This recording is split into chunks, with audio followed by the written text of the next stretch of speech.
हरे कृष्णा, सभी को दंडवत प्रणाम।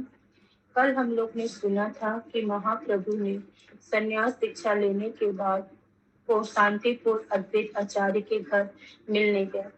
वहां पे महाप्रभु ने रात्रि अद्वैत आचार्य के घर बिताई।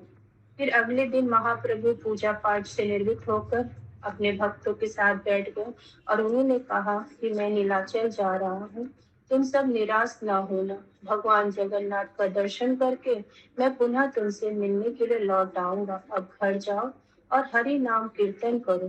तुम सब मेरे नित्य पार्षद हो, मुझे अपने प्राणों से अधिक प्रिय हो।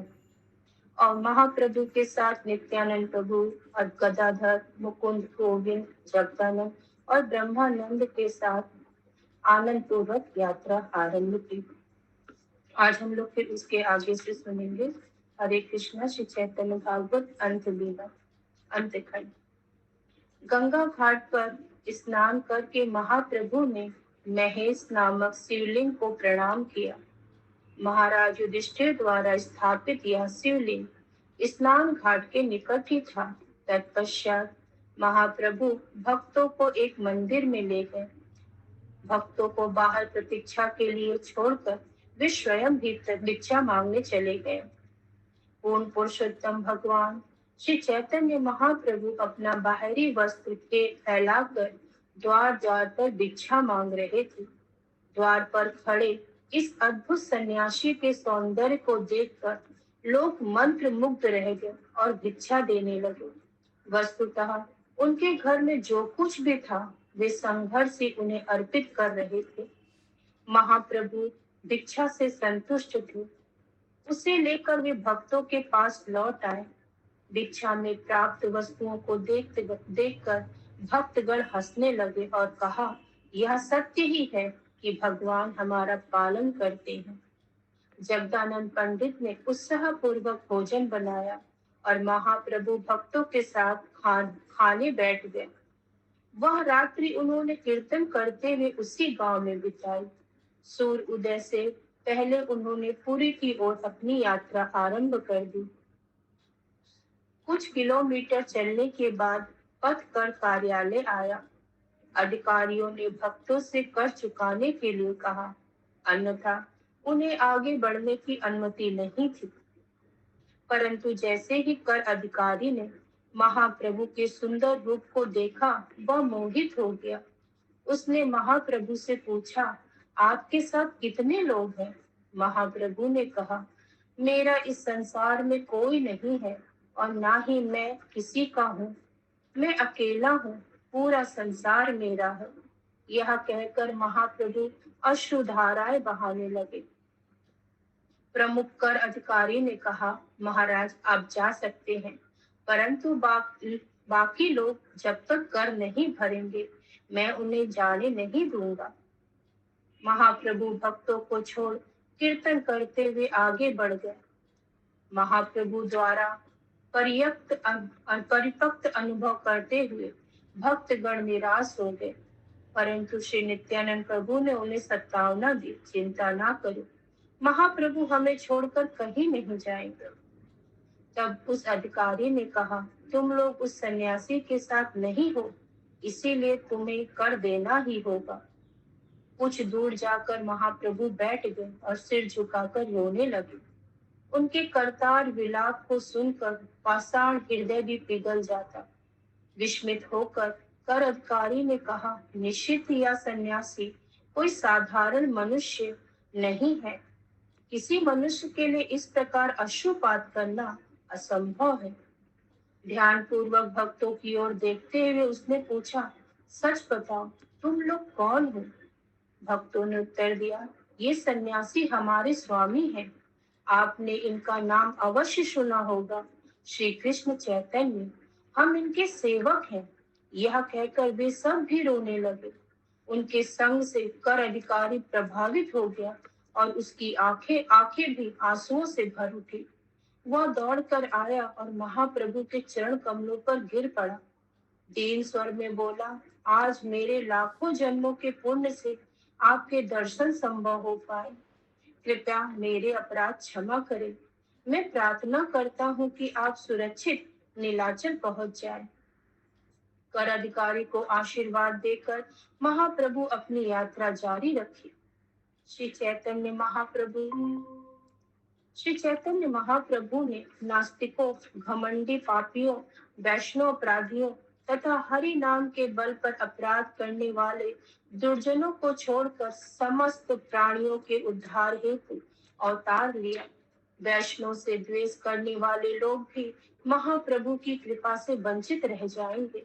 श्री चैतन्य महाप्रभु का नाम इतना प्रभावशाली है कि उनके नाम और गुणों का कीर्तन करने से असुर के हृदय भी परिवर्तित हो जाते हैं।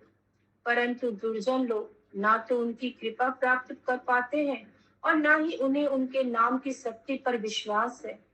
एक दिन महाप्रभु स्वर्ण रेखा नदी के तट पर पहुंचे। भक्तों के साथ उसके पावन जल में स्नान करके उन्होंने अपनी यात्रा जारी की। किसी कारणवश नित्यानंद प्रभु और जगदानंद पंडित पीछे रह गए। महाप्रभु ने बैठकर उनकी प्रतीक्षा करने का निश्चय किया। नित्यानंद प्रभु सदैव श्री चैतन्य महाप्रभु के ध्यान में मग्न रहा करते थे। फलस्वरूप वे सदैव मधुमत प्रतीत होते। कई बार वे उच्च स्वर में रोने लगते और फिर अचानक कान फोड़ स्वर में गरजने लगते। तब अगले ही क्षण वे अकारण हंस पड़ते। किसी भी नदी को देखकर नित्यानंद प्रभु घंटों उसमें तैरते रहते। कई बार वे अपनी देह पर धूल लपेट लेते, कई बार भाव विभोर होकर मूर्छित हो जाते और इतनी गति से नीचे गिरते कि देखने वालों को लगता कहीं उनकी हड्डी न टूट गई हो। जब वे उन्मादित होकर नृत्य करने लगते तो धरती के लिए स्थिर रहना कठिन हो जाता। महाप्रभु ने जगदानंद पंडित को अपने संन्यास दंड की देखभाल सौंपी थी। क्योंकि जगदानंद पंडित को भिक्षा मांगने गांव में जाना था, उन्होंने दंड को नित्यानंद प्रभु के सुपर्द करते हुए कहा, मैं जा रहा हूँ, कृपया सावधानी पूर्वक महाप्रभु के दंड का ध्यान रखना। सदैव महाप्रभु का चिंतन करने वाले नित्यानंद प्रभु दंड लेकर एक स्थान पर बैठ गए। एक हाथ में दंड उठाकर वे हंसते हुए उसके साथ बातें करने लगे। उन्होंने कहा, अरे दंड, जिन भगवान को मैं अपने हृदय में धारण करता हूँ, वे तुझे धारण करे, क्या यह बात उचित है? यह कहकर वे उठे और धरती पर जोर से पटकते हुए उस दंड के 3 टुकड़े कर दिए। लौटने पर जगदानंद पंडित ने देखा कि नित्यानंद प्रभु बैठे हुए हैं और पास ही 3 भागों में टूटा हुआ दंड पड़ा हुआ है। अत्यंत चिंतित होकर जगदानंद ने पूछा, महाप्रभु का दंड किसने तोड़ा? नित्यानंद प्रभु ने कहा, जिसका दंड था उसी ने। महाप्रभु स्वयं ने अपना दंड तोड़ा है, उनके अतिरिक्त यह कार्य और भला कौन कर सकता है? उन टुकड़ों को उठाकर जगदानंद चुपचाप चले गए। वे सीधे महाप्रभु के पास पहुंचे और उनके सामने उन टुकड़ों को फेंक दिया। उन्हें देखते ही महाप्रभु ने पूछा, मेरा दंड कैसे टूट गया? क्या तुमने किसी से लड़ाई की? बताओ क्या बात है? जगदानंद पंडित ने कहा। जगदानंद ने जो भी देखा था वह सब कह सुनाया और फिर कहा, यह कार्य सदैव ध्यान में मग्न रहने वाले नित्यानंद प्रभु ने यह किया है। महाप्रभु नित्यानंद प्रभु के पास गए और पूछा, नित्यानंद प्रभु, तुमने मेरा डंडा क्यों तोड़ा? 2 टूक उत्तर देते हुए नित्यानंद प्रभु ने कहा, मैंने तो कुछ बांसों की लकड़ियां ही तोड़ी है। यदि तुम मुझे क्षमा नहीं कर सकते तो मनचाहा दंड दे सकते हो। महाप्रभु ने कहा, संन्यास दंड में समस्त देवताओं का निवास होता है और तुम कह रहे हो कि यह केवल बांस की लकड़ियां हैं। श्री चैतन्य महाप्रभु की अद्भुत लीलाओं को भला कौन समझ सकता है? उनके मन में हो जो होता वे वह नहीं करते और कुछ और ही बोलते हैं। यदि कोई व्यक्ति झूठा दावा करता कि वह महाप्रभु के मन को जानता है तो वह निश्चित ही अज्ञानी और कपटी है। दंड महाप्रभु की इच्छा से ही टूटा था, परंतु फिर भी वे बाहरी रूप से क्रोध दिखा रहे थे। यह दंड मेरा एकमात्र संगी था, परंतु श्री कृष्ण की इच्छा से यह भी टूट गया। अब मैं अकेले यात्रा करूंगा। तुम सब आगे जाओ, मैं पीछे आऊंगा। महाप्रभु से तर्क वितर्क करने का साहस किसी में न था। फिर भी मुकुंद ने कहा, महाप्रभु आप आगे जाइए, हमें कुछ काम करने बाकी है। महाप्रभु मान गए और आगे बढ़े। शीघ्र ही वे जलेश्वर नामक गांव में पहुंचे। वे सीधे गांव में स्थित प्रमुख शिव मंदिर में भगवान शिव के दर्शन के लिए गए। शिवलिंग सुंदरता से सजा था और मंदिर में नित्य कीर्तन हो रहा था। इस मधुर वातावरण में आकर महाप्रभु का क्रोध शांत हो गया। कुछ ही क्षणों में वे भी भाव विभोर होकर नृत्य करने लगे। शिव जी श्री चैतन्य महाप्रभु के अति प्रिय भक्तों में से एक है। इसे न समझते हुए यदि कोई व्यक्ति शिव जी का अपमान करता है तो उसे वैष्णव नहीं माना जा सकता। नृत्य करते हुए महाप्रभु उच्च स्वर में गर्जना कर रहे थे। प्रतीत होता कि पूरी धरती कांप रही थी। यह देखकर शिव भक्त आश्चर्यचकित रह गए। उन्हें लगा कहीं शिव जी स्वयं तो प्रकट नहीं हो गए। अपने चारों ओर के परिवेश से अनजान महाप्रभु नृत्य करते रहे और कुछ ही देर में उनके भक्त भी वहां आ पहुंचे। मुकुंद ने कीर्तन आरंभ किया और उन सबको देखकर महाप्रभु प्रसन्न हो गए। वे और तीव्रता से नृत्य करने लगे। भक्तों ने उन्हें चारों ओर से घेर लिया और देखते देखते पूरा दृश्य नाटकीय रूप से परिवर्तित हो गया। कुछ समय पश्चात महाप्रभु ने नृत्य रोका और भक्तों का आलिंगन कर उन्हें अलौकिक सुख देने लगे। श्री नित्यानंद प्रभु को देखकर महाप्रभु उन्हें गले लगाने के लिए दौड़े। नित्यानंद प्रभु को कसकर पकड़कर महाप्रभु ने कहा, तुम्हारा प्रमुख कार्य मुझे स्थिर रखना है और संन्यास व्रतों के पालन में मेरी सहायता करना है, परंतु इसके बजाय तुम मेरी उन्मत्तता को बढ़ा रहे हो। फिर भी मैं तुम्हारी इच्छा अनुसार कार्य करूंगा, यह सत्य है। तब महाप्रभु ने भक्तों को आदेश दिया, नित्यानंद प्रभु के साथ व्यवहार करते हुए सदैव सावधान रहो। वे मुझसे भी महान है, यह कोई अतोशोक्ति नहीं है। नित्यानंद प्रभु का अपराध करने वाला व्यक्ति भक्त क्यों ना हो, मैं उसका त्याग कर देता हूँ। अपनी प्रशंसा सुनकर नित्यानंद प्रभु ने लज्जावश अपना सिर नीचे झुका लिया। जलेश्वर में रात्रि बिताने के बाद महाप्रभु अपने भक्तों के साथ पौ फटने से पहले यात्रा आरंभ कर दी। मार्ग में महाप्रभु को एक सख्त सन्यासी यानी दुर्गा या काली उपासक मिला। मधुर स्वर में महाप्रभु ने उससे कहा, बंधु तुम इतने दिन कहाँ थे और तुम्हारी संगी कहाँ है? वह शक्त महाप्रभु से मंत्र मुक्त हो गया और उन्हें अपने एक एवं अपने संगियों के विषय में बताने लगा। तब महाप्रभु ने शक्त के मुख से सुना, कृपया मेरे मठ में आकर थोड़ा आनंद पी कर जाइए। तो वे मुस्कुराने लगे। आनंद का अर्थ मदिरा था, इसीलिए महाप्रभु और नित्यानंद प्रभु मुस्कुराए। महाप्रभु ने उत्तर दिया, हम अवश्य तुम्हारा आनंद पे पीने आएंगे। हमारे वहां पहुंचने तक सारी व्यवस्था करके रखो। महाप्रभु की स्वीकृति प्राप्त करके वह सख्त अत्यंत प्रसन्न हुआ और तुरंत अपने मठ की ओर चल दिया। खैर महाप्रभु कभी उसके मठ में नहीं गए। महाप्रभु का चरित्र अगाह अनंत है। वेदों में श्री कृष्ण को दीनहीनों का मित्र और उद्धारक घोषित किया गया है। इसीलिए महाप्रभु ने इतने स्नेह पूर्वक उस सख्त सन्यासी से बातें की। उनकी बातें सुनकर भक्तगण परस्पर कहने लगे, इस सख्त का उद्धार हो गया और अब इसके संग से अन्य सख्त भी तर जाएंगे। पतित जीवों के उद्धार हेतु महाप्रभु ने अनेक युक्तियां लगाई। तत्पश्चात महाप्रभु रेमुणा आए, जहाँ श्री गोपीनाथ के शिव विग्रह विराजमान है। महाप्रभु ने अपने भक्तों के साथ भाव विभोर होकर नृत्य किया। कुछ दिनों पश्चात श्री गौर सुंदर यजपुर नामक गांव में आए और ब्राह्मण नगर नामक क्षेत्र में रहे। वहां उन्हें आदि वराह मंदिर के दर्शन किए। ये श्री विग्रह अत्यंत विशेष एवं स्वयंभू है। आदि वरा के दर्शन मात्र से व्यक्ति के समस्त संसारिक बंधन कट जाते हैं। यह मंदिर वैतरणी नदी के तट पर स्थित है।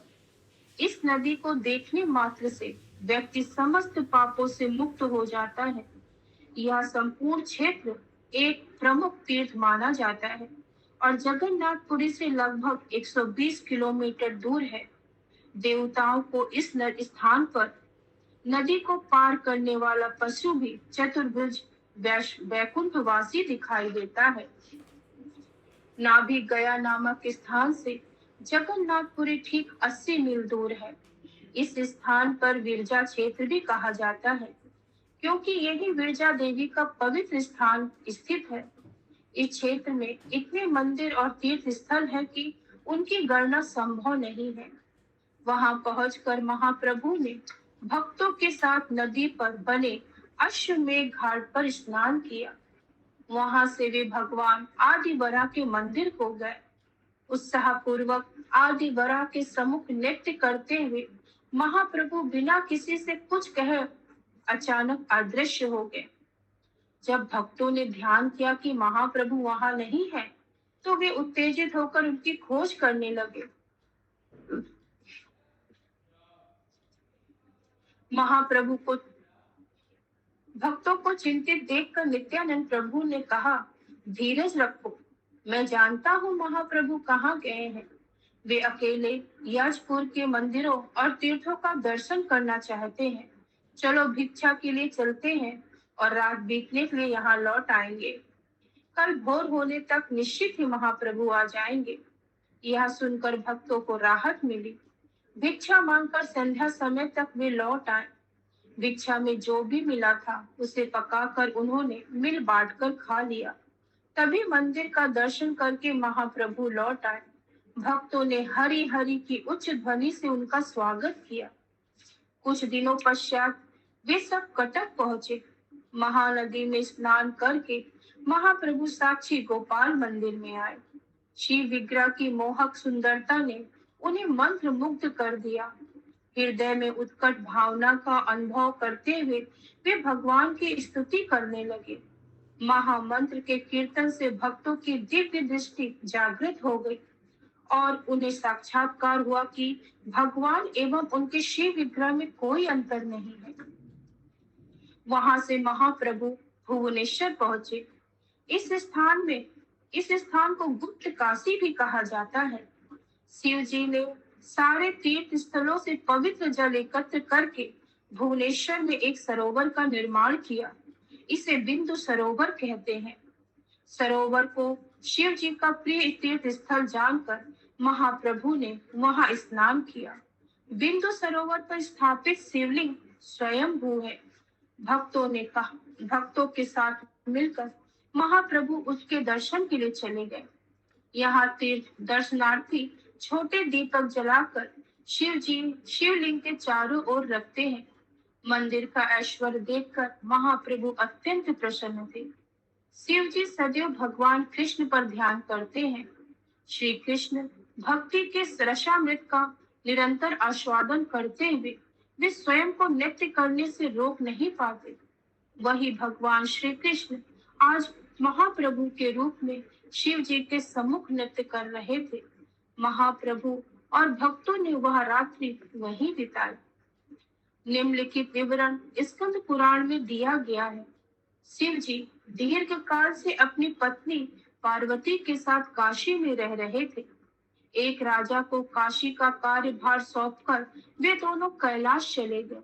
काशीराज शिव जी का महान भक्त था, परंतु एक बार वह युद्ध में भगवान कृष्ण द्वारा पराजित हो गया। प्रतिशोध की भावना से काशीराज शिव जी का ध्यान करते हुए घोर तप करने लगा। अंततः शिव जी प्रकट हुए और काशीराज से वरदान मांगने को कहा। काशीराज ने कहा, मेरी एक ही अभिलाषा है, मैं युद्ध में कृष्ण का विनाश करना चाहता हूँ। उदार शिव जी ने उत्तर दिया, राजन, युद्ध की तैयारी करो। मेरे अनुयायियों की सेना ठीक तुम्हारी सेना के पीछे रहेगी। जब मैं अपने पशुपात जब मैं अपने पशुपति अस्त्र के साथ आऊंगा, तब देखना, तब दिखाता हूँ कौन तुम्हें पराजित कर सकेगा। इस प्रकार आश्वासन प्राप्त करके उस मूर्ख राजा ने श्री कृष्ण पर चढ़ाई कर दी।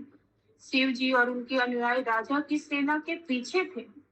सर्वव्यापी श्री कृष्ण इन सब बातों से अवगत थे। उन्होंने शत्रु का विनाश करने के लिए अपना सुदर्शन भेज दिया। काशीराज का सिर काटने के बाद सुदर्शन ने काशी नगरी को भस्मसात कर दिया। यह देखकर शिव जी क्रोधित हो उठे और अपना पशुपति अस्त्र छोड़ दिया, परंतु भयभीत होकर वह अस्त्र युद्ध भूमि से लौट आया। तत्पश्चात सुदर्शन शिव जी का पीछा करने लगा। शिव जी घबरा कर वहां से भाग उठे, परंतु उन्हें कहीं आश्रय नहीं मिला। अंततः उन्होंने श्री कृष्ण के चरण कमलों का आश्रय लिया और क्षमा याचना करते हुए उनकी स्तुति करने लगे। शिव जी से प्रसन्न होकर श्री कृष्ण ने सुदर्शन को वापस बुला लिया। उस समय शिव जी ने देखा कि यद्यपि श्री कृष्ण थोड़ा मुस्कुरा रहे थे, उनके चेहरे के हाव भाव कठोर थे। गोपियों से घिरे श्री कृष्ण ने कहा, हे शंभु, तुम मेरी परम स्थिति एवं शक्ति से भली भांति परिचित हो, फिर तुमने इस प्रकार व्यवहार क्यों किया? वह काशीराज एक कीड़े के समान नीच था, और फिर भी तुमने उसका पक्ष लेकर मेरा विरोध किया। अब तुमने मेरे सुदर्शन की शक्ति देख ली होगी।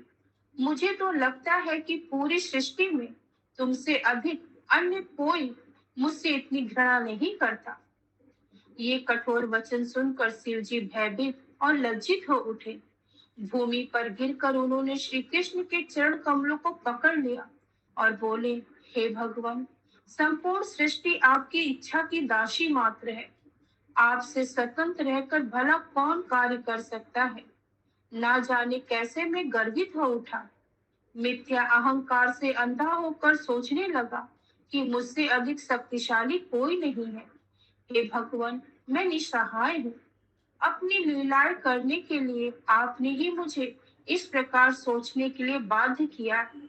मैं आनंद पूर्वक वन में रहते हुए आपके चरण कमलों पर ध्यान करता हूँ, परंतु फिर भी आपने मेरे चित्त में यह उत्कंठा भर दी।